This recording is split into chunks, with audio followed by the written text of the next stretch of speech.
Dialing back on screens. In your MOMCAST Minute this morning, the Surgeon General's office, they're out with some new warnings and recommendations on screen time. We've talked about this a little bit before, but there's even deeper things that we can do and change, which really is kind of going back to basics. They're asking parents and educators to consider changing habits that we've developed in the early stages of this new technology. Why? Well, for young kids, there are major brain development risks associated with too much screen time. For school-aged kids, poor educational outcomes and sleep problems. And for teens, poor mental health and behavioral concerns tied to social media. So I know school is out, but once we resume, Surgeon General's recommendation is to adopt bell-to-bell policies. That's banning phones in school from the start until the end of the school day. Also, go back to using pen and paper instead of laptops, and to include more hands-on activities.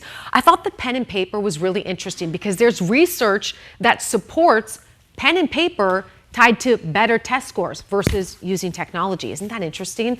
Okay, at home, what should we be doing there? Because I know kids are out for school and it's going to be a long summer. But the recommendation is no screens at all for children 18 months or younger. If the child is under 6 years old, less than an hour a day.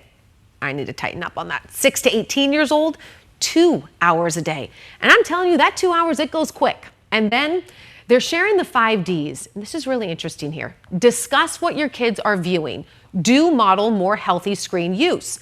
Delay for as long as possible. I mean, when was the last time you ever heard someone say, man, I wish I got my kid a smartphone earlier? No. Divert kids to alternative activities and disconnect with scheduled screen-free time.